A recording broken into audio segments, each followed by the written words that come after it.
Selama 10 tahun terakhir, seorang wanita sederhana di desa dikenal hanya sebagai penjual sayur di pasar. Tak seorang pun warga tahu bahwa sebenarnya ia memiliki 3 menantu yang sangat luar biasa. Rahasia itu terbongkar ketika beberapa mobil mewah berhenti tepat di depan gerobak sayurnya. Barulah semua orang terkejut mengetahui siapa dirinya sebenarnya. 3 menantunya ternyata berasal dari kalangan yang berpengaruh. Menantu pertama adalah putri keluarga Shin, keluarga kaya raya dengan kekuasaan besar. Menantu kedua adalah aktris papan atas Hollywood yang terkenal di seluruh dunia. Sedangkan menantu ketiga bukan hanya juara tinju dunia, tetapi juga direktur dojo terbesar milik keluarga Shin. Wanita itu sengaja merahasiakan aktivitas berjualan sayurnya, bahkan dari menantu-menantunya. Alasannya sederhana, desa itu adalah kampung halaman suaminya, dan selama 30 tahun ia tetap menunggu kepulangan sang suami.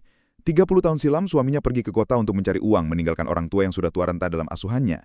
Saat itu, wanita itu tengah hamil tetapi ia menyembunyikan kehamilannya agar suaminya tidak khawatir. Namun sejak hari itu, suaminya lenyap tanpa kabar.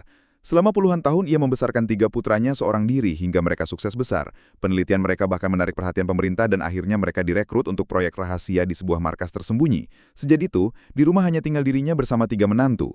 Meski begitu, ia tetap rutin ke desa menjajakan sayur sambil terus berharap suatu hari suaminya kembali.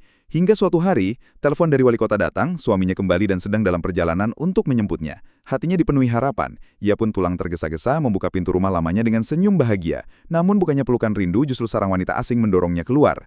Wanita itu adalah selingkuhan suaminya.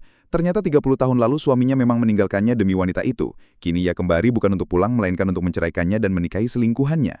Wanita itu hancur. Selama ini ia berkorban membesarkan keluarga, menanggung penderitaan dan menunggu dengan setia. Tetapi balasannya justru pengkhianatan. Suaminya tanpa rasa bersalah berkata bahwa selingkuhannya sudah memberinya seorang anak dan mendanai bisnisnya hingga berhasil.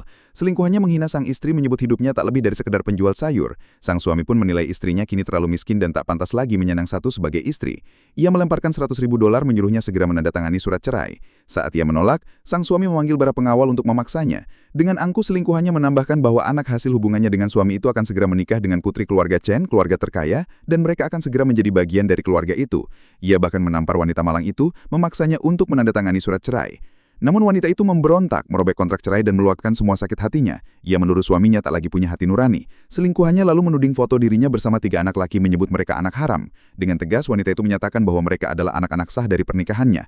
Tapi suaminya tak percaya, justru membuang foto itu ke lantai dengan penuh amarah. Ia mengutuk suaminya yang berhati batu, tetapi para pengawal menyeretnya keluar rumah dan melemparkannya begitu saja. Sementara itu, ketiga menantunya sedang panik mencari ibu mertua mereka di desa. Mereka mengetuk setiap pintu, tetapi desa terlalu luas. Hati mereka gundah seolah semut di atas wajan panas. Saat dilempar keluar, wanita itu segera mengirimkan lokasi keberadaannya kepada ketiga menantunya. Begitu menerima pesan itu, ketiganya langsung menyadari ada sesuatu yang sangat serius sedang terjadi.